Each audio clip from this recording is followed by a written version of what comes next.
আমাদের এটা তৈরি করতে যে শ্রমটা হয় 10-12 বার, তাতে সেই হিসাবে আমাদের মূল্যটা পাই না। এটা পাইকারি হিসাবে আমরা এটা 15 টাকা পাই। এগুলা কাজ বড় জায়গা লাগে, বড় জায়গা তো নাই, কমে যাচ্ছে আস্তে আস্তে। এখনো পেয়েছে 16 গুণ বেড়ে গেছে, প্রায় 16-20 গুণ বেড়ে গেছে। আচ্ছা বলেন তো, আমি হিসাবটা দিচ্ছি। আগে একটা যে বেশিছিলাম 8 আনায়, এখন ওটা বেশি 18 টাকায়। কত গুণ বাড়লো? 18 গুণে 36 গুণ। হ্যাঁ হ্যাঁ, এই এত বেড়ে গেছে। তবে অন্যান্য জিনিসের দামও বেড়ে গেছে। জন্ম থেকে হয়েছে কেন দেখি 15-20 বছর, আরও তার আমার বয়স তো 80 বছর হয়ে গেল। 80 বছর আগে থেকেও দেখতে আসি কাজ। এখানে 4টা পাড়া আছে, পশ্চিম পাড়াটা মাঝে, চুনের পাড়া, নতুন বাজার, 4 পাড়াতেই কাজ হয়। ওই পাড়াতে কমে, এতে কম, এদিকে সবচেয়ে বেশি, ওইদিকে বেশি হয় কাজ।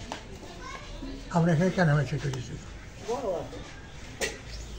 তারা মাটির কাজ করছে, ভালো কাজ করছে, তারা কাজ করছে, আমরা এখন বেচে কেনা করি।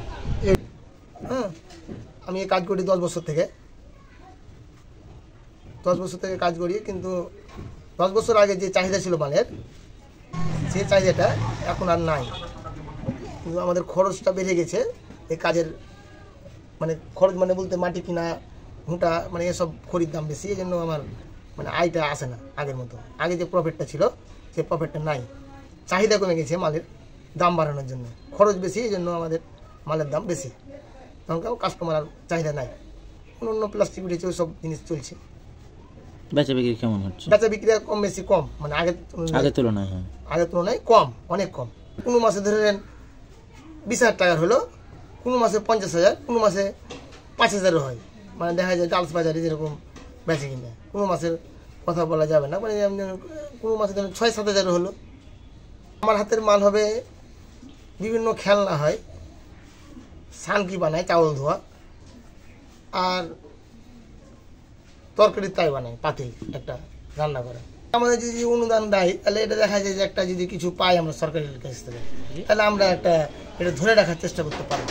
আর না হলে দেখা যায় যে আস্তে আস্তে হারিয়ে যাবে। মানে আমি আর করতে চাইছি না, অন্য কাজে যাব বা কিছু করবো, এরকম ধরনের একটা। আমার পরবর্তী মানে প্রজন্মে আমার ছেলে মেয়েকে আমিও এটা করতে চাই না।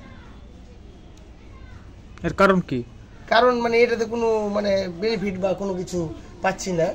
তো যদি কিছু পাওয়া যায়, তাহলে আমি কিন্তু চেষ্টা করছি যে কেউ শিখে হোক, কিন্তু সে যতটা পারবে করবে, না পারবে করবে না এক সময়, কিন্তু কাজটা শিখুক। কিন্তু আমি চেষ্টা করছি ছেলে মেয়েকে কাজ করার জন্য, তারপরও কিন্তু তারা চেষ্টা করছে, মানে তারা মূল্য পাচ্ছে না, এই জন্য ওরা চাইছে না যে এই কাজটা করি। মানে তৈরি করার যে খরচটা, পুরানোর পরে যে খরচটা আসবে, তাতে ওই খরচ অনুযায়ী মিলছে না, এই জন্য ওরা কাজটা করতে চাইছে না।